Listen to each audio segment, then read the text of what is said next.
اعوذ باللہ من الشیطان الرجیم بسم اللہ الرحمن الرحیم الحمد للہ رب العالمین الرحمن الرحیم مالک یوم الدین ایاک نعبد و ایاک نستعین اہدنا الصراط المستقیم صراط الذین انعمت علیہم غیر المغضوب علیہم ولا الضالین آمین۔ سب تعریفیں اللہ کے لیے ہیں، الحمدللہ۔ کل اس کا تذکرہ ہو رہا تھا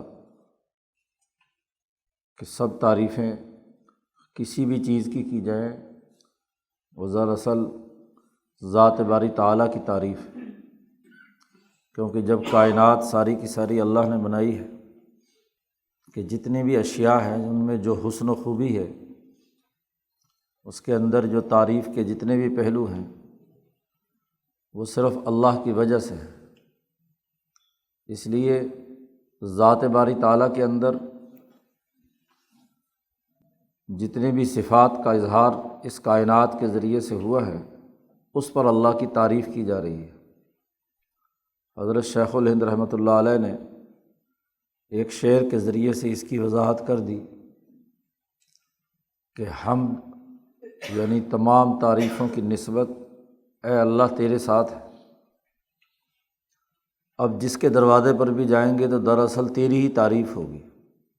ہر در کے رفت بر در تست، تیرے دروازے پر ہی پہنچیں گے۔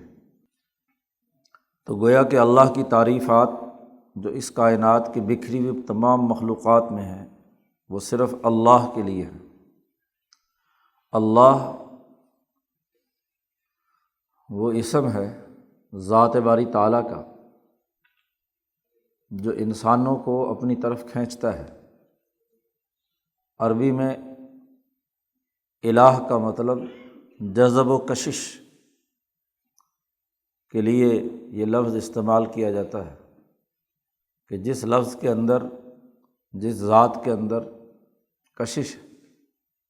امام شاہ ولی اللہ دہلوی فرماتے ہیں کہ تمام انسانوں کی روحیں ذات باری تعالیٰ کی طرف ایسے کھنچتی ہیں جیسے مقناطیس کی طرف لوہا کھنچتا ہے۔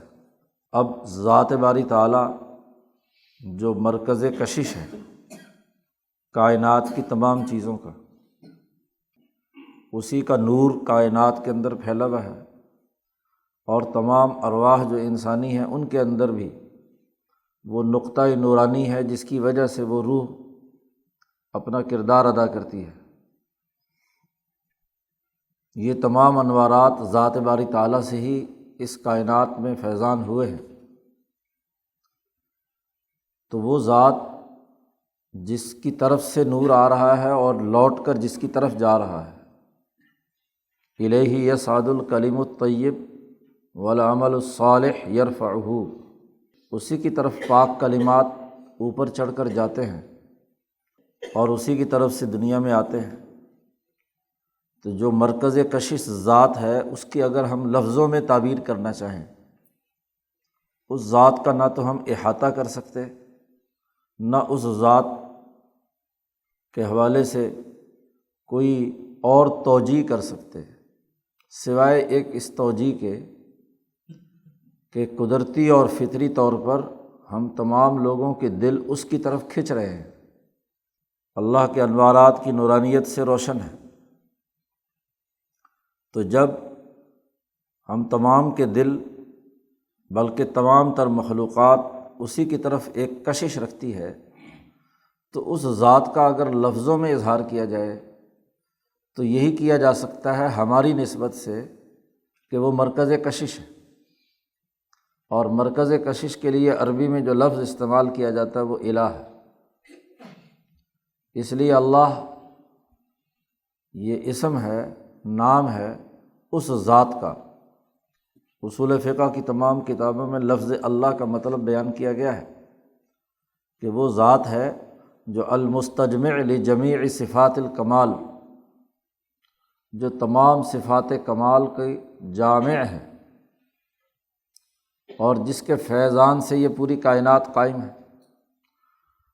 تو ہر زبان میں اللہ کے لیے وہی لفظ استعمال کیا گیا ہے جو دراصل دلوں کو کھینچنے اور جذب اور کشش کے لیے استعمال کیا جاتا ہے۔ سنسکرت کا برہما ہو یا انگریزی کا گاڈ ہو یا عربی کا الہ ہو یا فارسی کا خدا ہو، تو یہ تمام الفاظ ایسے مرکز پر دلالت کرتے ہیں جو از خود وجود میں آیا ہے اور اس کی طرف کائنات کی تمام چیزیں وہ کھنچتی چلی جا رہی ہیں۔ تو الحمدللہ اب اس ذات سے جتنی بھی یہاں انعامات، تعریفات، حسن و خوبی، نورانیت، روشنی جو بھی کسی پہلو سے ہو، ہر چیز کی اپنی ایک صلاحیت اور استعداد کے مطابق تعریف کی جاتی ہے۔ امام شاہ ولی اللہ دہلوی نے فرمایا ہے کہ یہ نہیں ہو سکتا کہ کسی درخت کی تعریف کرتے ہوئے کہیں کہ بڑا اچھا جانور ہے۔ درختوں کی اپنی جنس ہے اور جانوروں کی اپنی جنس ہے، تو کسی جانور کے اچھا ہونے کا مطلب یہ ہے کہ وہ جس دائرے کا جانور ہے اس دائرے میں اچھا ہے۔ ایک درخت اچھا ہے تو نباتات کے اندر اور ان درختوں کے اندر جس کے فائدے یا منفعتیں زیادہ ہوتی ہیں، ہم کہتے ہیں وہ درخت یا اس کا پھل اچھا ہے، اس کی تعریف کرتے ہیں۔ تو تعریف اپنے دائرے کے مطابق ہوتی ہے، اس لیے کائنات کی تمام چیزیں اپنے اپنے دائرے میں قابل تعریف ہیں، بالخصوص اس وقت جب وہ تمام چیزیں ہماری کسی نہ کسی ضرورت کو پورا کرتی ہیں۔ سورج، چاند، ستارے، پھل، فروٹ، کائنات کی تمام چیزیں، نباتات، حیوانات، انسان کی جب کوئی ضرورت پوری کرتے ہیں تو وہ قابل تعریف ہیں۔ تو وہ تمام تعریفیں اس مرکز کشش ذات باری تعالیٰ کے ساتھ ہے جو اللہ ہے۔ تو خود ذات باری تعالیٰ یا مرکز کشش اس ذات کا تعارف کرا کر تمام تعریفات کو اس مرکزے کے ساتھ جوڑ کر پھر 3 بنیادی اوصاف بیان کیے ہیں ذات باری تعالیٰ کے کہ وہ رب العالمین ہے، عالمین کا رب ہے۔ عالم مجموعہ مخلوقات کو کہتے ہیں۔ حضرت شیخ الہند رحمۃ اللہ علیہ حاشیے میں فرماتے ہیں کہ یہ عالم مجموعہ کائنات، مجموعہ مخلوقات جتنی بھی ہیں عرش سے لے کر فرش تک، اس لیے عربی زبان میں عالم کی جمع نہیں آتی، اس لیے کہ وہ تمام کے تمام مجموعہ، اس سے اوپر اور کیا ہے؟ ذات باری تعالیٰ نے تو یہ تمام مجموعہ کائنات پیدا کی ہے، تو عربی میں اس عالم کی کوئی جمع نہیں ہوتی، لیکن یہاں عالمین کہا گیا ہے۔ تو دراصل اس مجموعہ مخلوقات میں سے ہر عالم یعنی جنس مراد ہے۔ یہاں عربی جاننے والے جانتے ہیں کہ العالمین پر الف لام داخل ہے، تو کون سا الف لام ہے؟ تو اگر تو استغراق ہو تو پھر تو کیا ہے، پورا کا پورا عالم لفظ ہونا چاہیے تھا، لیکن یہاں الف لام جنس کا ہے کہ ہر جنس، انسانوں کی جنس الگ ہے، جنات کی جنس الگ ہے، نباتات کی جنس الگ ہے، حیوانات کی جنس الگ ہے، ہر جو کائنات کے اندر پھیلی ہوئی چیزیں ہیں۔ اور پھر مولانا سندھی رحمۃ اللہ علیہ نے اس پر مزید یہ اضافہ کیا ہے کہ چونکہ بات انسانوں کے نقطہ نظر سے ہو رہی ہے، تو انسانوں میں بھی اگرچہ نوع انسانیت کے اعتبار سے ایک وحدت ہے، لیکن انسانیت کا یہ بین الاقوامی اجتماع اقوام پر مشتمل ہے۔ تو رب الاقوام کہ تمام اقوام کو پالنے والا ہے، چونکہ نبی اکرم صلی اللہ علیہ وسلم کی بعثت بین الاقوامیت کے لیے ہوئی تھی، اور آپ سے پہلے انبیاء اپنی اپنی قوم کی طرف مبعوث ہوئے تھے، اس لیے حضرت سندھی فرماتے ہیں کہ زیادہ مناسب بات یہ ہے کہ نبی اکرم صلی اللہ علیہ وسلم کی نبوت کی بات قرآن حکیم کر رہا ہے، تو یہاں رب العالمین سے رب الاقوام، عالمین سے تمام عالم، جنات، انسانوں اور باقی مخلوقات کے بھی شمار کیے جا سکتے ہیں، اور اسی کے ساتھ ساتھ اس کی اگلی قسم پر آئیں تو پھر انسانوں میں تمام اقوام کو پالنے والا ہے۔ رب کہتے ہیں عربی میں کسی چیز کو نقص سے نکال کر کمال تک پہنچانے والا، کسی کی کمزوریوں کو دور کرے اور اس کو کمال تک پہنچائے۔ تربیت بھی اسی سے ہے۔ تربیت کا مطلب بھی یہی ہوتا ہے کہ جس انسان میں کوئی صلاحیت ہے اس کو تربیت میں لا کر اس کو پالش کرنا، اس کے نقائص کو دور کرنا۔ فرد میں صلاحیت ہوتی ہے لیکن اس صلاحیت کا عملی اظہار تربیت کے بغیر نہیں ہوتا۔ ایک آدمی میں ڈاکٹر بننے کی صلاحیت ہے تو میڈیکل کالج اس کو تربیت دے کر انسانوں کے امراض کو سمجھنے اور اس کے علاج کرنے کی مہارت منتقل کرتا ہے، تو اس کو ایک نقص سے نکال کر کمال تک پہنچا دیا۔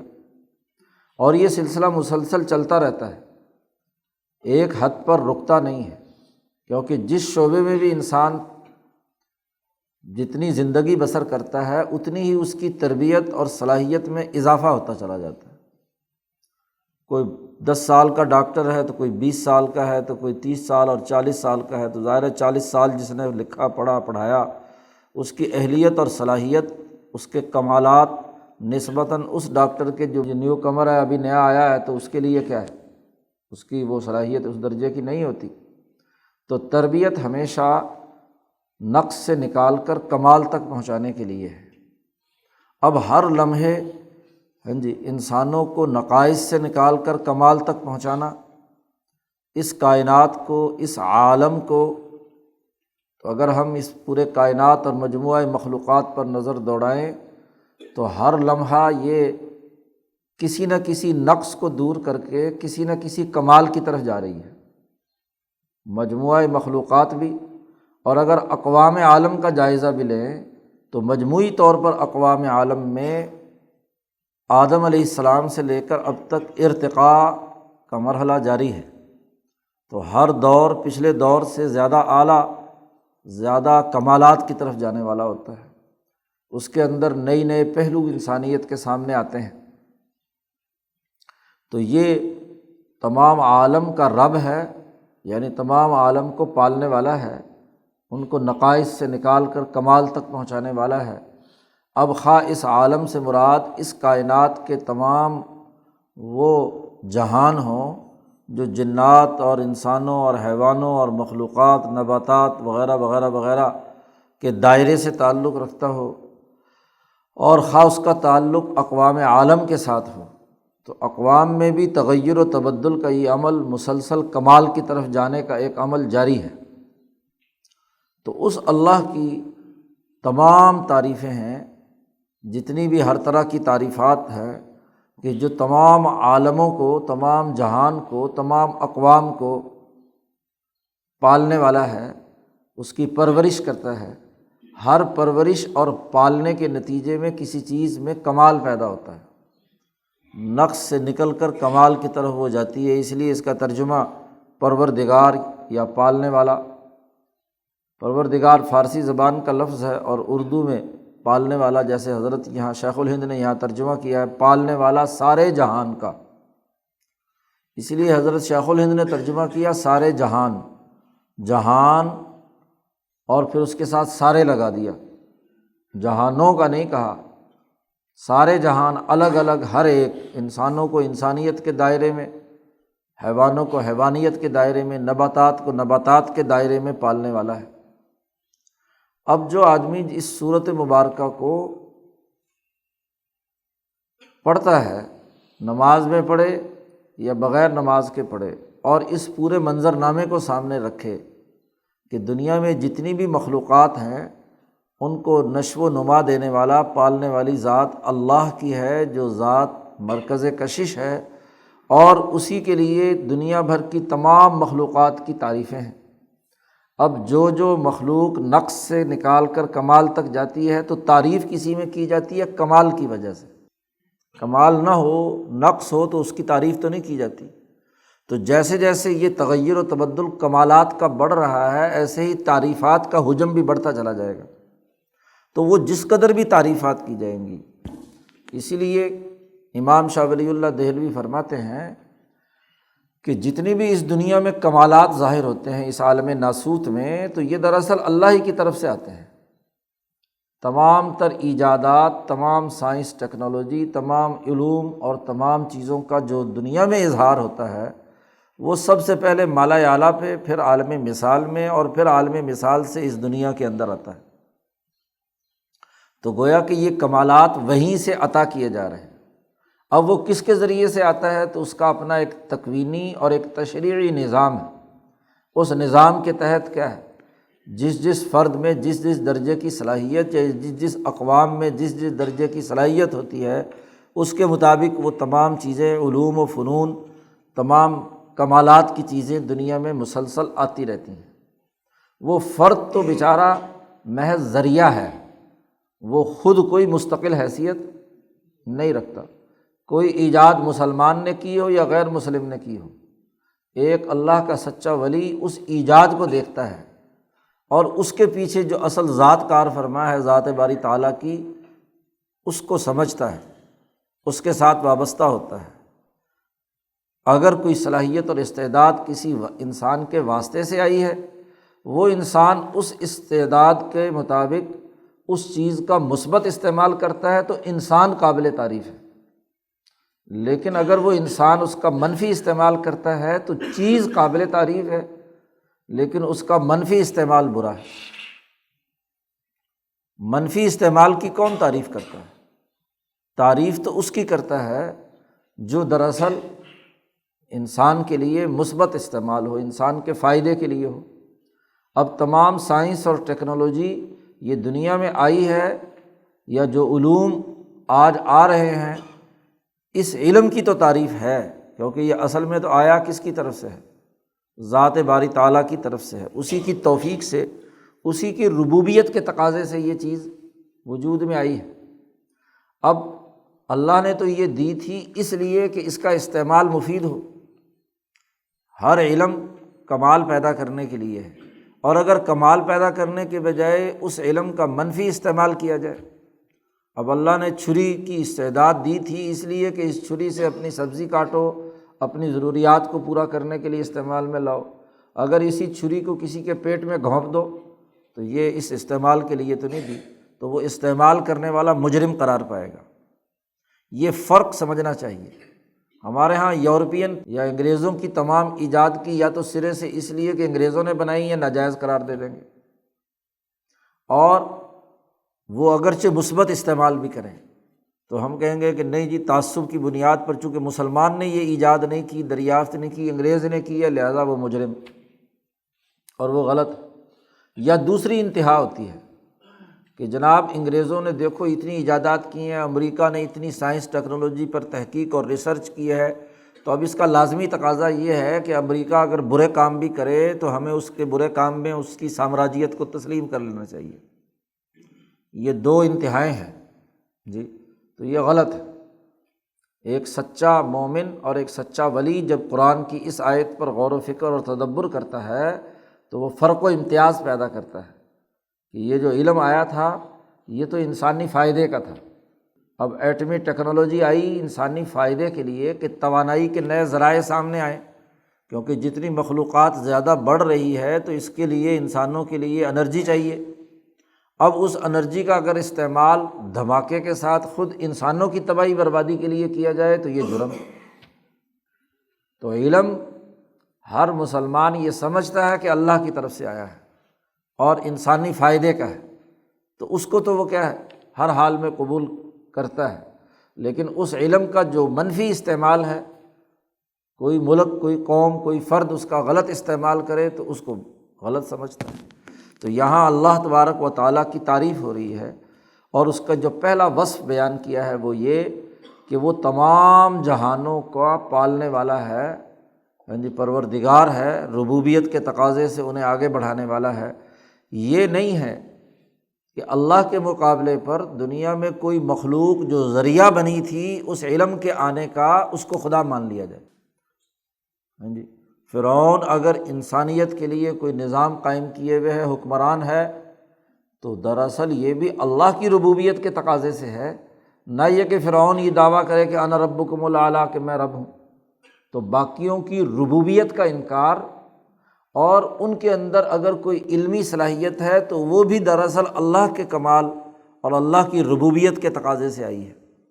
تو اللہ کی ربوبیت کا اقرار اور باقوں کی ربوبیت کا انکار، یہ الحمدللہ کی تعریف کے ذیل میں جو بات بیان کی جا رہی ہے، تو اللہ کے اوصاف میں سے یہ اہم ترین وصف یہاں پر بیان کر دیا۔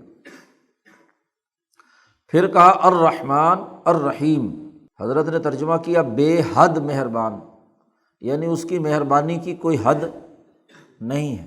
اگر ربوبیت کے تقاضے سے وہ کائنات کی تمام چیزوں کو پال رہا ہے، نشو و نما اور ارتقاء دے رہا ہے، تو اس کا مطلب یہ ہے کہ انتہا درجے کا مہربان ہے۔ انتہا بھی کیا، بے حد، کوئی حد و حساب نہیں۔ انتہا کا لفظ بولیں تو اس کا مطلب تو یہ ہے کہ کوئی نہ کوئی کہیں نہ کہیں جا کر اس کا اینڈ ہے، ختم ہو گیا، اختتام، ایسا نہیں ہے۔ بے حد حضرت نے ترجمہ کیا کیونکہ یہ پوری کائنات کی وسعت، ہاں جی، وہ تمام کی تمام، اور صرف کائنات ہی نہیں، اس کائنات کے علاوہ بھی جو ذات باری تعالیٰ کی تجلیات اور انوارات سے، ہاں جی، باقی جتنی بھی سینکڑوں ہزاروں لاکھوں کائناتیں ہیں وہ تمام کی تمام روشن ہو رہی ہیں، تو اس کی مہربانی کی کوئی حد نہیں ہے۔ الرحمن مبالغے کا صیغہ ہے، اور الرحیم نہایت رحم والا ہے، جی، کہ وہ اپنی رحمت اور اپنی شفقت کے اعتبار سے اس کی بھی کوئی حد نہیں۔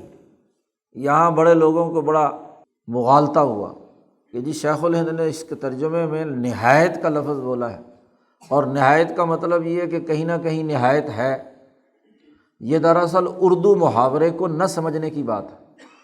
یہ دلی کے محاورے میں اردو کا جو اصل محاورہ ہے اس کے تناظر میں حضرت نے یہ بات کہی ہے۔ فارسی زبان کا یہ اصول ہے، اور وہی اصول اردو کے اندر بھی استعمال ہوتا ہے کہ یہ نہایت اصل میں بے نہایت تھا، لیکن کثرت استعمال سے جب یہ لفظ بولا جاتا ہے تو اس کا مطلب بھی یہی بے انتہا ہے، جی۔ یہاں بے جو ہے وہ محذوف ہے محاورے میں، اردو کے محاورے میں، یعنی حضرت بھی نہایت کی نفی کر رہے ہیں۔ نہایت رحم والا ہے، یعنی ایسا دائرہ جہاں کہیں بھی کوئی، اب اگر محاورے کا استعمال نہ سمجھا جائے تو پھر یہی سمجھا جائے گا کہ حضرت نے بھی رحم کی انتہا بیان کر دی، تو یہ غلط ہے، تو یہ درست نہیں ہے۔ بعض لوگوں نے یہ تنقید کی ہے، نام لینے کی ضرورت نہیں، یہاں ترجمے کرنے والے جو ہے نا، اینٹ اٹھاؤ تو ایک ترجمہ کرنے والا نکل آئے گا۔ تو بہت سے مترجمین کو شوق ہوا ہے کہ ہم نئے نئے ترجمے کریں، لیکن ترجمے کی جو بنیادی روح ہے وہ ان کے پاس سے بھی نہیں گزری، بس ایسی، اور پھر بزرگوں کی باتوں کے اندر، ہاں جی، بے سمجھے باتیں کرتے ہیں۔ جب اردو کا محاورہ نہیں جانتے تو پھر اس کے اوپر الٹے سیدھے اعتراضات کریں گے۔ تو نہایت رحم والا ہے۔ دو بنیادی وصف بیان کیے ہیں، ایک رب العالمین اور دوسرا رحم سے ہے یہ، اور رحم کے بھی دو پہلو بیان کیے ہیں، الرحمن اور الرحیم۔ اس کائنات کی تمام چیزیں جوڑا جوڑا ہے، اور وہ دونوں جوڑے اللہ کی رحمت کے نتیجے میں ہیں۔ ماں کی محبت ہو تو ماں کو بھی کس نے پیدا کیا؟ ذات باری تعالیٰ نے، اور باپ کی محبت ہو یا اس کی رحمت اور شفقت ہو تو اسے بھی کس نے پیدا کیا؟ اللہ تبارک و تعالیٰ نے۔ اگر باپ الرحمن کی محبت کا مظہر ہے تو الرحیم ماں کی محبت کا مظہر ہے۔ تو جہاں مفسرین نے یہاں ماں باپ کی محبت کو الرحمن اور الرحیم کے تناظر میں سمجھایا ہے تو یہ ایک تشبیہ دے کر بات کی ہے، ورنہ اس پوری کائنات کے اندر تمام چیزیں جوڑا جوڑا ہے۔ تو یہ کائنات، اس کی ایک عالمگیر روح ہے اور ایک اس کا عالمگیر جسم ہے، مادی جسم جو ہمیں نظر آ رہا ہے۔ تو ایک اس کی صورت جسمیہ ہے، اور اس صورت جسمیہ کے اندر ایک اس کے اندر روح کار فرما ہے۔ صوفیاء کی اصطلاح میں تو بہت تفصیلی بات کی جاتی ہے کہ ایک نفس رحمانی ہے اور ایک نفس الکل ہے، ان دونوں کے مجموعے سے ہی کائنات کا سارا سلسلہ چل رہا ہے۔ اور اس کا سب سے بڑا مظہر یہ ہے کہ ایک عرش اور ایک پانی کے ارتقاء سے یہ کرۂ ارض کے تمام چیزیں وجود میں آئی ہیں، اور عرش کے تنزلات سے تمام ملکوت کا نظام وجود میں آیا ہے۔ تو دونوں کی طرف اظہار کر دیا الرحمن، یہاں بھی رحمت ہی کا اللہ کی صفت کا مظہر ہے، اور یہاں بھی اللہ کی رحمت کی صفت کا مظہر ہے۔ تو یہ جتنے بھی عالم بنے ہیں، عالم جن ہو، عالم انسان ہو، ہاں جی، جتنے بھی حیوانات ہوں، نباتات ہوں، مخلوقات ہوں، ہاں جی، معدنیات ہوں، تمام میں یہ دو دائرے، ان دونوں کے باہمی ملاپ سے، ان کی کیمسٹری سے کیا ہے، ایک شے وجود میں آتی ہے۔ تو گویا کہ وہ اللہ کا وصف بیان کیا کہ جتنے بھی پہلو ہیں، اب یہ جو دو تھے تو ان میں ایک تقسیم کچھ لوگوں نے، جیسا کہ آگے چل کر آئے گا، ہاں جی، یہ ایرانیوں نے یہ کر دیا کہ ایک خیر ہے اور ایک شر ہے، اور خیر اور شر میں جو خیر کا خدا ہے وہ الگ ہے اور شر کا خدا علیحدہ ہے، دونوں میں لڑائی ہے۔ تو یہ تصورات ناقص اور ادھورے ہیں، ہاں جی، جتنی بھی چیزیں ہیں اس کے پیچھے الرحمن ہے اور الرحیم ہے، اللہ کے ان دو وصفوں کا اظہار ہو رہا ہے، رحمت کا۔ تو ایک مسلمان جب اس صورت کو نماز میں تلاوت کرتا ہے اور اس کے معنی پر غور کرتا ہے تو اللہ کی مہربانی اور رحمت کی وسعت اور اس کا پھیلاؤ اس کے دل و دماغ کے اوپر حاوی ہو جاتا ہے۔ مالکی یوم الدین، تیسرا وصف بیان کیا ہے کہ وہ انصاف کے دن کا مالک ہے، جزا و سزا کے دن کا مالک ہے۔ دین عربی میں دایانہ مادہ جزا و سزا پر دلالت کرتا ہے، ہر عمل کا ایک نتیجہ نکلتا ہے، ہر سوچ اور فکر کا ایک نتیجہ ظاہر ہوتا ہے۔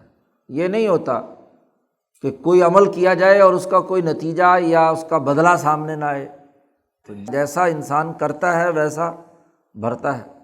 تو جب عمل کا ایک خاصہ ہے تو اس کا ایک نتیجہ نکلتا ہے، اسی کو جزا کہتے ہیں۔ دنیا کے تمام نظام حیات میں جزا کا تصور موجود ہے کہ ہر عمل کا ایک بدلہ ضرور ہونا ہے۔ اب یہاں کہا گیا کہ یہ ایک بدلے کا ایک دائرہ تو وہ ہے جو اس دنیا کے اندر انسان سے جو غلطی یا غلط کام ہوتا ہے یا اچھا کام ہوتا ہے تو اس کا بدلہ ملتا ہے، لیکن ایک بدلے کا وہ دن ہے کہ جس میں تمام ناانصافیاں دور کر دی جائیں گی، انصاف کا ترازو لگے گا، اور ہر مثقال ذرۃ من یعمل مثقال ذرۃ، ایک ذرے کے برابر بھی اگر اس نے کوئی کام کیا ہے اچھا یا برا تو یرہ، وہ اس کو دیکھ لے گا، اس کے سامنے آ جائے گا کہ اس نے اپنی 70-72 سالہ یا 100 سالہ زندگی میں جتنے بھی اعمال اول سے آخر تک کیے ہیں ان کا بدلہ کیا ہے، وہ اعمال کیا ہیں اور ان اعمال کے نتائج کیا ہیں۔ نتائج ضرور سنائے جائیں گے، جی، یہ ضرور واضح ہوگا ہر آدمی کو کہ اس کے اعمال کے یہ نتائج ظاہر ہوئے ہیں، جی۔ تو یہ جزا کے دن کا مالک ہے، اور اس جزا کے دن کے مالک کا عالم یہ ہے کہ ایسا منظرنامہ کبھی دنیا کے اندر نہیں ہوگا۔ یوم الدین کہا اس لیے، الدین وہ خاص دن ہے، ایسا کبھی نہیں ہوا۔ زیادہ سے زیادہ اتنا ہوتا ہے اس دنیا میں کہ انسان نے ایک عمل کیا اور کچھ عرصے کے بعد اس کا نتیجہ، ایک عمل کا نتیجہ ظاہر ہوا۔ تو جب آدمی کے سامنے بیک وقت اپنی 70 80 90 100 سالہ زندگی کے تمام چھوٹے سے چھوٹا عمل بھی اس کے سامنے نامہ اعمال میں آ جائے گا، اسکرین پر دکھا دیا جائے گا، اور اسکرین پر کیا پورے تمام لوگوں کو پتہ چل جائے گا کہ اس آدمی نے یہ عمل کیا ہے۔ تو اس سے بڑا خوفناک دن کیا ہوگا؟ اور اس دن کے اندر مالک الملک، شہنشاہیت صرف اللہ کی ہوگی۔ اللہ پاک فرماتے ہیں لمن الملک اليوم، آج کس کی حکمرانی ہے؟ حشر کے میدان میں جب سب لوگ پریشان حال اور مجمع سارا ہوگا تو وہاں مخاطب کر کے جو پہلی آواز اللہ کی طرف سے آئے گی تو اللہ میاں یہی سوال کریں گے، لمن الملک اليوم، جی، کس کے لیے حکمرانی اور بادشاہت ہے آج کے دن؟ اور پھر اللہ پاک خود ہی فرمائیں گے للہ الواحد القہار، اس اللہ کے لیے ہے جو ایک ہے اور قہار ہے، غالب ہے، ہر چیز اس کی گرفت میں ہے۔ یہ سارا کا سارا مجمع لاکھوں کروڑوں اربوں خربوں انسانوں کا اور تمام تر مخلوقات کا اس وقت غالب اور ایک ہی الواحد بھی ہے اور اللہ بھی ہے۔ تو وہ پھر حساب و کتاب کا معاملہ شروع ہوگا، تو انبیاء تک کے اوپر یہ کیفیت ہوگی کہ ان کو بھی یہ جرأت نہیں ہوگی کہ اس قہر و غضب کے معاملے میں وہ اللہ کے سامنے کسی بھی قسم کی کوئی گفتگو کر سکیں۔ لوگ پریشان ہو کر آدم کے پاس جائیں گے تو آدم کہیں گے کہ آج کا دن تو وہ ہے کہ اللہ اتنا غضبناک ہے کہ لن یغضب قبلہ ولن یغضب بعدہ، جی، نہ اس سے پہلے کبھی اللہ اتنا غضبناک ہوا تھا اور نہ ہی کبھی آج کے دن کے بعد کبھی اتنا غضبناک ہوگا۔ اب جزا و سزا کا معاملہ ہے، رحمتیں اور شفقتیں جو تھی اس سے پہلے وہ آج فی الوقت اس کا اظہار نہیں، اس کا اظہار اب کیا ہے؟ غضب کی صورت میں۔ ہاں جی، اس دن میں غضب کی پوری حالت ہوگی۔ مالکی یوم الدین، اس کا مالک ہے، اس کی ملکیت ہے، اس کی حکمرانی ہے، اس کی بادشاہت ہے۔ تو یہاں انسان اللہ کی مالکیت کا اظہار کر کے جو ملوکیت ناس ہے، انسان کو جو اپنے آپ کو مالک سمجھتا ہے، ہاں جی، اور وہ حکمران اور اپنی آمریت مسلط کرتا ہے، تو اس کی نفی کر دی گئی۔ گویا کہ تین بنیادی اوصاف انسانی سوسائٹی کے لیے ہوتے ہیں: ایک، نقص سے نکال کر کمال تک پہنچانے کے وسائل مہیا کرنا، نمبر دو، علم و فکر کے اعتبار سے رحمت و شفقت کے ساتھ فکر کا اضافہ کرنا، ترقیات دینا نظریہ اور سوچ کا، اور تیسری سیاست جو ایک حکمرانی کے طور پر ظاہر ہوتی ہے کسی سوسائٹی میں۔ تو یہ جو انسانوں کے علاوہ جن کو تم خدا مانتے ہو، جن فرعونوں، نمرودوں، پتھروں اور دوسری چیزوں کو تم خدا تسلیم کرتے ہو، یہ نہیں، بلکہ یہ ان تمام چیزوں کے پیچھے جو ذات وحدہ لا شریک ہے، وہ ربوبیت کے تقاضوں کے اعتبار سے معاشیات کا مکمل کنٹرول رکھتی ہے۔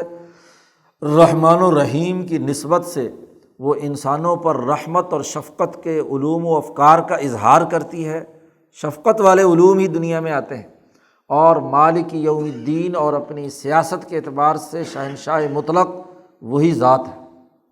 اب جب یہ بات اللہ کے لیے وصف کے طور پر ثابت ہو گئی اور ہمارے گرد و پیش کی تمام کائنات اور خود ہمارا وجود ان تین دائروں میں اللہ کا محتاج بن گیا، تو اب اس کا لازمی نتیجہ یہ ہے کہ ایاک نعبد و ایاک نستعین، تیری ہی ہم عبادت اور غلامی کرتے ہیں، بندگی کرتے ہیں، اور تجھی سے مدد مانگتے ہیں۔ ایاک نستعین، جب انسان اس کائنات پر اور کائنات سے اپنے اس تعلق پر جو اللہ کی ربوبیت، اللہ کی رحمت اور اللہ کی مالکیت کے تناظر میں آتا ہے، تو بے اختیار پکار اٹھتا ہے کہ ہم تیرے ہی غلام ہیں، اور کسی کے غلام، کسی انسان کے غلام نہیں، کسی فرعون، نمرود، شداد، کسی سامراجی طاغوتی قوت کے غلام نہیں ہیں۔ عبادت صرف تیرے لیے ہی ہے، اور یہ عبادت بھی کوئی جز وقتی نہیں ہے کہ صرف 5 وقت عبادت کر لی تو عبادت ہے، باقی وقت میں غلامی نکل کر کسی اور کی غلامی اختیار کر لیں، سیاست میں، تجارت میں، معیشت میں، باقی اوقات میں دوسروں کے غلام ہوں، اور نماز پڑھنے میں اللہ تیرے غلام ہوں، یہ نہیں۔ غلام کل وقتی ہوتا ہے، بندگی کسی کی مکمل طور پر ہوتی ہے۔ دنیا میں بھی جو انسان اپنے آپ کو کسی دوسرے کا غلام سمجھتے ہیں، یا کوئی آدمی کسی کو اپنا غلام بناتا ہے، تو وہ غلامی بھی کیا ہوتی ہے؟ کل وقتی ہوتی ہے، جز وقتی تو نہیں ہوتی کہ اتنے وقت میں غلام رہوں گا تمہارا، اور اتنے وقت کے بعد پھر میں اب آزاد ہو جاؤں گا یا کسی اور کا غلام ہوں گا، پھر تیسرے وقت میں کسی اور کا غلام ہوں گا۔ غلام کل وقتی ہوتا ہے۔ تو یہاں بھی ایاک نعبد، ہم تیری ہی عبادت کرتے ہیں، نماز میں بھی، روزے میں بھی، حج میں بھی، عبادات میں بھی، معاملات میں بھی، گھر میں بھی، گھر بازار میں بھی، سیاست میں بھی، معیشت میں بھی، ہر پہلو میں ہم تیری ہی عبادت کرتے ہیں، تجھی سے اپنا تعلق قائم کرتے ہیں۔ وَإِيَّاكَ نَسْتَعِينُ، اور تجھ ہی سے ہم مدد طلب کرتے ہیں۔ مدد کا مرکز ذات باری تعالیٰ ہی کو قرار دیتے ہیں، تجھی سے مدد چاہتے ہیں۔ اب دنیا میں انسان انسانوں سے تعاون کرتے ہیں، ایک دوسرے کی مدد کرتے ہیں، اس کے بغیر انسانی سوسائٹی آگے نہیں بڑھتی۔ تو حضرت شیخ الہند رحمۃ اللہ علیہ نے حاشیے کے اندر یہ بات واضح کر دی کہ اگر کسی انسان سے بھی مدد لے رہے ہیں تو دراصل یہ مدد بھی کس کی ہے؟ اللہ سے ہی لینا ہے۔ ایک مسلمان کو جب کسی دوسرے کے ساتھ مدد لینے کا معاملہ پیش آتا ہے تو یہ معاملہ جو مدد لینے کا ہے یہ بھی دراصل ذات باری تعالیٰ کی طرف سے ہے۔ جی اب دیکھو، جیسے الحمد کے اندر تعریف تھی کہ کسی چیز میں کوئی کمال پایا جاتا ہے تو اس کی تعریف کر رہے ہیں، تو وہ تعریف دراصل کس کی ہے؟ اللہ ہی کی ہے۔ اسی طریقے سے جب کسی سے مدد لے رہے ہیں تو وہ مدد کے قابل کیوں ہوا؟ اس لیے کہ اللہ نے اس کے اندر یہ صلاحیت یا استعداد پیدا کی۔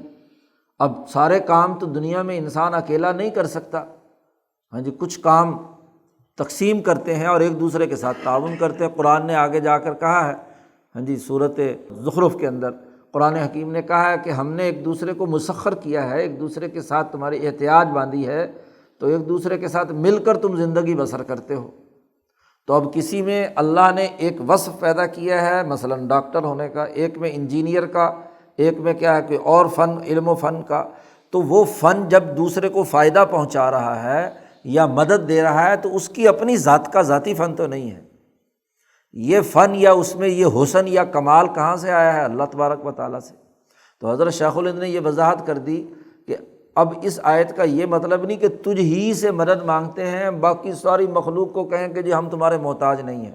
ایک مسلمان اپنے آپ کو توحید کا دعوے دار بنائے کہ اسے کسی اور انسان کی احتیاج کی ضرورت ہی پیش نہ آئے، اور اگر کوئی آدمی انسانی دائرے میں کسی سے مدد مانگتا ہے تو اس کو مشرک قرار دیا جائے اس وجہ سے، تو یہ بھی تو انتہا پسندی ہے نا۔ دوسری طرف بھائی ہم اس سے جو صلاحیت یا استعداد جس سے استفادہ کرنا چاہتے ہیں یہ رب تبارک و تعالیٰ نے دی ہے، اور رب تبارک و تعالیٰ نے ہمیں حکم دیا ہے کہ انسان ایک دوسرے کے ساتھ مدد کریں، ایک دوسرے کی ضروریات کے لیے کام آئیں۔ تو ایک نظریہ بنا کہ ہم تجھی سے مدد مانگتے ہیں، تو یہ تجھی سے جو مدد چاہنے کا معاملہ ہے تو اصل چاہت تو کیا ہے؟ ذات باری تعالیٰ کے ساتھ وابستہ ہے۔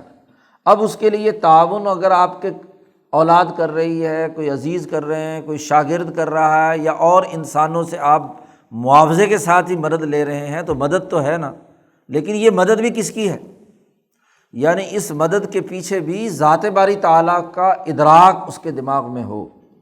یہ نہیں کہ وہ آدمی مستقل مزاج ہے اور وہی خدا ہے، وہ مدد کرے گا تو پھر بھائی ممالک دنیا بھر میں ہیں تو ایک دوسرے کے تعاون کے بغیر ملک کیسے ترقی کریں گے؟ اب یہ کہا جائے کہ جی مسلمان ملک اور ریاست ہوگی، وہ سب سے کٹ کر بالکل ایک جگہ پہ کیا ہے بند ہو جائے گی، یا ایک فرد مسلمان ہو گیا، اب اسے نہ رشتہ داروں کی، نہ بھائیوں کی، نہ بہنوں کی، نہ کسی اور فرد کی، بس کو پکا معاہد وہ ہے جس کسی سے کچھ نہ مانگے۔ یہ تو احمقانہ بات ہے نا، اس کا توحید سے کوئی تعلق نہیں ہے۔ تو جتنی بھی مدد مانگ رہے ہیں وہ مدد بھی دراصل کدھر جا رہی ہے؟ ذات باری تعالیٰ کی طرف۔ مسلمان اور کافر میں یہی فرق ہے، وہ مدد چاہتا ہے تو اس دوسرے فرد کو یا اس پتھر کو یا اس قبر کو اصل سمجھنے لگتا ہے، تو یہی شرک ہے۔ اور مسلمان جب مدد لیتا ہے یا مدد دیتا ہے تو اپنا کمال نہیں سمجھتا، اس کا کمال نہیں سمجھتا، وہ کمال سمجھتا ہے اس اللہ تبارک و تعالیٰ کا جس نے اس کے اندر وہ صلاحیت اور استعداد دی ہے کہ وہ آپ کے کسی کام آیا، آپ کی کسی ضرورت کو پورا کیا ہے۔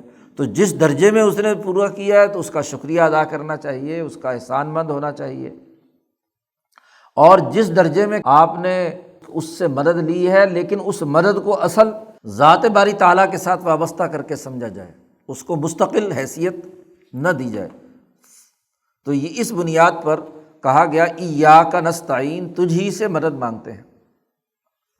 حدیث پاک میں آتا ہے اللہ تبارک و تعالیٰ نے ارشاد فرمایا تھا قسمت الصلاۃ بینی و بین عبدی، میں نے دعا کو، اس سورۃ فاتحہ کو اپنے اور اپنے بندے کے درمیان تقسیم کر دیا۔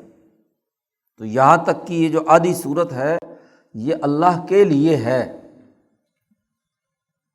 اس لیے اللہ پاک فرماتے ہیں کہ جب بندہ یہ پکارتا ہے الحمدللہ رب العالمین، تو میں کہتا ہوں حامدنی عبدی، میرے بندے نے میری تعریف کی۔ جب وہ یہ کہتا ہے الرحمن الرحیم اور مالک یوم الدین، تو میں کہتا ہوں مجدنی عبدی، میرے بندے نے میری بزرگی بیان کی ہے جی۔ اور جب وہ یہ کہتا ہے کہ ایاک نعبد و ایاک نستعین، تو میں کہتا ہوں میں نے تجھے مدد دی، میں اس کو انعام دینے کا اعلان کرتا ہوں۔ تو یہ پہلی جتنی سورۃ فاتحہ کا نصف ہے، یہ دراصل اللہ نے انسانوں کو سکھایا۔ حضرت نے جیسے فرمایا شیخ الہند نے کہ یہ تعلیم مسئلہ ہے، سوال کرنے کا طریقہ بندوں کی زبانی، کہ بندے اللہ سے کیسے سوال کریں، دعا کریں، کیونکہ یہ دعا بھی اگر اپنی ہوتی تو بڑی ناقص اور ادھوری سی ہوتی ہے جی۔ اگر ہم اپنی عقل کے مطابق اللہ سے مانگتے یا اللہ کی حمد و ثنا بیان کرتے تو وہ بہت ہی ناقص سے جملے ہوتے۔ تو سورۃ فاتحہ اللہ نے بندوں کو سکھائی کہ تم اس طرح سے مجھ سے مانگو، اس طریقے سے میری تعریف و تحمید کرو جو بڑی وسیع اور جامع۔ تو یہ اتنا آدھا حصہ اللہ نے ہمیں سکھایا کہ میری تعریف اور حمد و ثنا اس طرح بیان کرو۔ تو یہ اب اتنی تعریف کرتا ہے تو میں جب وہ تعریف کرتا ہے تو اس کا جواب دیتا ہوں۔ ہزاروں لاکھوں کروڑوں بلکہ اربوں انسان دنیا بھر میں سورۃ فاتحہ پڑھتے ہیں، بلکہ 24 گھنٹے پڑھتے رہتے ہیں۔ کیسے بھلا؟ کہ سورج طلوع ہوتا ہے اور فجر کی اذان شروع ہوتی ہے ہاں جی مشرق سے، اور پوری دنیا جیسے جیسے سورج آگے بڑھتا جاتا ہے ویسے ویسے کیا ہے، ہر جگہ فجر ہوتی چلی جاتی ہے، اور جب فجر جا کر مکمل ہوتی ہے تو پیچھے کیا ہو جاتا ہے، ظہر کا وقت شروع ہو جاتا ہے، تو ظہر کی اذان شروع ہو جاتی ہے۔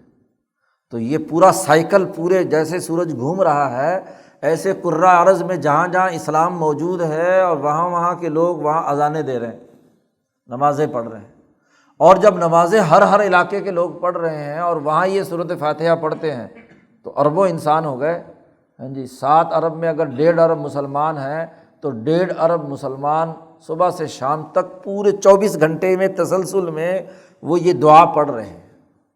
اور اللہ کی ذات کی وسعت دیکھیے کہ وہ ان تمام لوگوں کی ہر کی پکار کا جواب بھی دے رہا ہے۔ اگر آپ نے کمپیوٹر ایجاد کر کے لوگوں کے پاس کوئی پیغام بھجوانا ہو تو ایک بٹن دباتے ہیں، کلک کرتے ہیں اور آپ کے سارے پیغامات سارے واٹس ایپ اور تمام میلز کے اوپر کیا پہنچ جاتے ہیں۔ تو اللہ میاں کے پاس پتہ نہیں کتنا بڑا اونچا سپر کمپیوٹر ہوگا جس کا ہم ادراک بھی نہیں کر سکتے۔ تو اور پھر آپ اگر اتنی سی فائبر آپٹک میں لاکھوں کروڑوں کالیں گزارنے کی صلاحیت کا مظاہرہ کر لیتے ہیں تو اللہ میاں اس کائنات کے اندر لاکھوں کروڑوں اربوں انسانوں سے ہم کلام کیوں نہیں ہو سکتا؟ ہر آدمی اپنی اپنی جگہ پر کیا ہے، ہم کلام۔ تو حضرت شاہ عبد الرحیم دہلوی رحمۃ اللہ علیہ کا واقعہ ہے نا، ان کا طریقہ کار یہ تھا کہ سورۃ فاتحہ پڑھنی چاہیے جی۔ تو وہ کسی نے کہا کہ جی یہ تو بادشاہوں کا طریقہ ہوتا ہے کہ ایک ہی آدمی امام جو ہے وہ گفتگو کرے، تو اللہ میاں اتنے ساروں کی سن کر کیسے جواب دے گا؟ تو حضرت نے فرمایا کہ یہ انسانی بادشاہ ہوتے ہیں، جہاں متکلم ایک ہو تو ایک کی بات سنے گا۔ اللہ میاں کے پاس تو اتنی طاقت اور قوت ہے کہ لاکھوں کروڑوں انسان پڑھ رہے ہوں تو اللہ میاں لاکھوں کروڑوں انسانوں کو جواب دیتا ہے۔ اس کے السمیع ہے، بہت زیادہ کیا ہے، سننے والا ہے۔ تو اپنے دور کے بادشاہوں کی طرح نہ سمجھو اللہ کو جی، تو وہ تو ہر ایک کی کیا ہے، براہ راست سنتا ہے۔ آپ نے دیکھا نہیں، یہ جو بڑے حافظ ہوتے ہیں نا، حفظ قرآن جو بچے کر رہے ہوتے ہیں، تو جو زیادہ پرانے حافظ ہو جاتے ہیں وہ ایک ہی وقت میں کئی حافظوں کا قرآن سن رہے ہوتے ہیں۔ ایک بچہ ادھر بیٹھا پڑھ رہا ہے، ایک ادھر پڑھ رہا ہے، ایک ادھر پڑھ رہا ہے، ایک ادھر پڑھا، 5 7 8 10 پڑھ رہے ہوتے ہیں اور وہ سب کا قرآن سن رہے ہیں۔ جہاں کسی بچے نے ان پڑھنے والوں میں سے کسی نے بھی غلطی کی تو وہیں وہ ٹوک کر ہاں جی اس غلطی کا کیا ہے، اور باقی پڑھ رہے ہیں، تو مشق ہو جاتی ہے۔ اب اگر ایک حافظ اگر 10 حافظوں کا قرآن سن سکتا ہے تو اللہ میاں لاکھوں کروڑوں انسانوں کا کیوں نہیں سن سکتا؟ تو اللہ سنتا ہے، لیکن تبھی کہ جب ہمارے دل متوجہ ہوں، غفلت سے ہو، روٹین میں ہم نے پڑھ کر چلے گئے، ضرور اس کا بھی ثواب ہے اور وہ بھی ایک درجے کی ضرور قبولیت کی بات ہے، یہ نہیں ہے کہ غفلت سے ہو تو پڑھنے کا کوئی فائدہ نہیں، اس لیے پڑھنا ہی نہیں چاہیے، یہ بات بھی غلط ہے، کیونکہ جتنا گڑ ڈالو گے اتنا میٹھا ہوگا۔ اگر 100 ڈگری ہے تو اس میں سے اگر آپ نے غفلت کے ساتھ پڑھا تو مثلاً 5-10 ہوگا، اور اگر آپ نے جتنی توجہ سے پڑھا اور جتنی توجہ سے اللہ کو حاضر ناظر مان کر پڑھا تو اتنے درجے میں کیا ہے اس کا نتیجہ اور فائدہ ہے۔